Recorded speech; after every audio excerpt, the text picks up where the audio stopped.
Hello friends, ghoroarannawithvlogসে আপনাদের সবাইকে স্বাগত। সামনেই জামাই ষষ্ঠী, তাই আমি আপনাদের জন্য নিয়ে চলে এসেছি আরেকটি নতুন রান্নার রেসিপি। না, এবারে আর মিষ্টি নয়, এবারে আমি আপনাদের জন্য নিয়ে চলে এসেছি একটি মাছের রেসিপি। তো আজকের আমার রেসিপি কাতলা রেজালা। তো চিকেন রেজালা তো আপনারা অনেকেই খেয়েছেন, তো এই ফিশ রেজালাটাও একবার ট্রাই করে দেখুন, খেতে মনে হয় ভালোই লাগবে। তো চলুন দেরি না করে শুরু করা যাক আজকের রেসিপিটি। সবার প্রথমে আমি গ্যাসটাকে জ্বালিয়ে নিচ্ছি। আর এখানে আমি কড়াতে নিয়ে নিয়েছি সাদা তেল। এই রান্নাটা আমি সাদা তেলেই করব। তেলটা আমার গরম হোক। এখানে আমি কাতলা মাছের কটা পিস নিয়ে নিয়েছি এবং সেগুলোকে আগে থেকে নুন মাখিয়ে রেখেছি। তেলটা আমার গরম হয়ে গেছে। এখন আমি এর মধ্যে দিয়ে দিচ্ছি যে মাছগুলো আমি নুন মাখিয়ে আগে থেকে রেখেছিলাম, সেই মাছগুলো।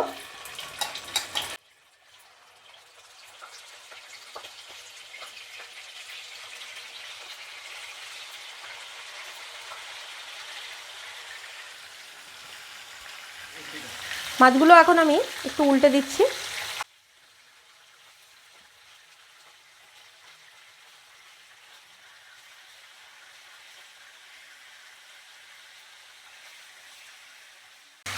দেখুন মাছগুলো আমার ভেজে নেওয়া হয়ে গেছে।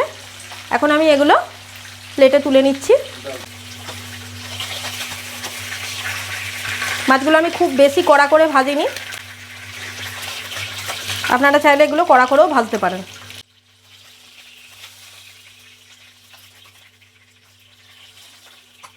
আর এই তেলে আমি দিয়ে দিচ্ছি 4টে শুকনো লঙ্কা, 2টো তেজপাতা, 4টে ছোটো এলাচ, স্টার এনিস, দালচিনি, সাজিরে এবং গোলমরিচ। এখন আমি এর মধ্যে দিয়ে দিচ্ছি পেঁয়াজ বাটাটা। এরপর আমি এর মধ্যে দিচ্ছি আদা রসুনের পেস্টটা। এটা দিয়েও আমাকে ভালো করে নেড়ে ভাজা ভাজা করে নিতে হবে। দেখুন মশলাটা দিয়ে হালকা একটু তেল ছাড়ছে। এখন আমি এর মধ্যে দিয়ে দেব কাজু আর মগজ বাটা। এখানে আমি 5-6টা কাজু এবং 1.5 চামচ মগজ দিয়েছি। এটা দেওয়ার পরও আমাকে ভালো করে এটার সঙ্গে মিশিয়ে নিতে হবে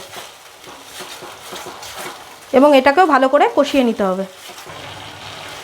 দেখে বুঝতেই পাচ্ছেন রান্নাটাতে আমি কোনো রকম হলুদ ব্যবহার করিনি এবং রান্নাটাতে কোনো রকম হলুদ ব্যবহার হবেও না, রান্নাটা সাদাই থাকবে। দেখুন মশলাটা থেকে আমার হালকা তেল ছেড়ে গেছে। এখন আমি এর মধ্যে দিয়ে দিচ্ছি ফেটানো টক দই। টক দইটা অবশ্যই আপনারা ফেটিয়ে ইউজ করবেন, তাহলে এটা মেশাতে সুবিধা হবে। আবারও আমি এটার সঙ্গে ভালো করে মিশিয়ে দিচ্ছি।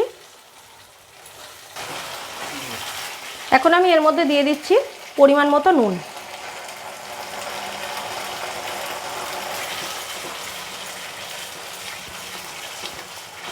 এখন আমি এর মধ্যে দিয়ে দিচ্ছি গোলাপ জল 1 চামচ পরিমাণ।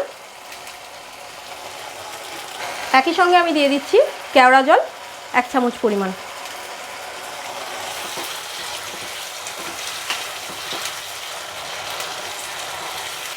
এখন আমি এর মধ্যে দিয়ে দিচ্ছি সামান্য একটু জল।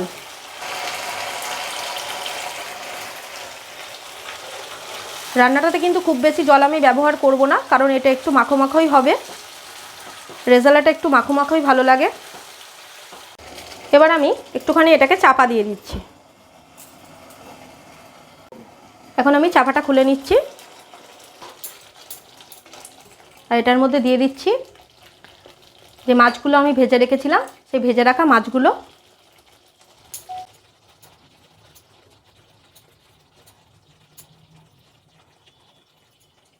মাছগুলো দেওয়ার পর আমি এটাকে ভালো করে নেড়ে দিচ্ছি।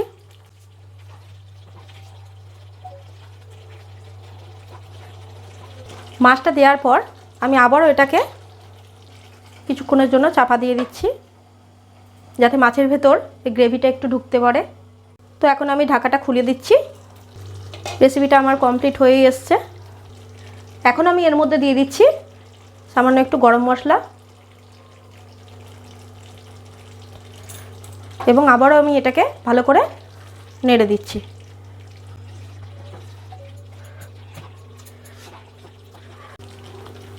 তাহলে রেসিপিটা আমার কমপ্লিট হয়ে গেছে। এখন আমি গ্যাসটা অফ করে দিচ্ছি এবং আপনাদের এটা আমি একবার সার্ভ করে দেখাচ্ছি। দেখুন, এটা আমি আপনাদের সার্ভ করে দেখাচ্ছি। এটা কত সুন্দর দেখতে হয়েছে। বন্ধুরা, এটা আপনারা অবশ্যই বাড়িতে ট্রাই করুন এবং কমেন্ট বক্সে আমাকে অবশ্যই জানান রেসিপিটা আপনাদের কেমন লাগলো। আর যদি আমার রেসিপিটা আপনাদের ভালো লাগে তাহলে আমার চ্যানেলটিকে লাইক, শেয়ার ও সাবস্ক্রাইব করতে ভুলবেন না। পাশাপাশি এরকম আরও নতুন নতুন ভিডিওর আপডেট সবার আগে পাওয়ার জন্য বেল নোটিফিকেশনটা অবশ্যই অন করে দেবেন। নমস্কার বন্ধু।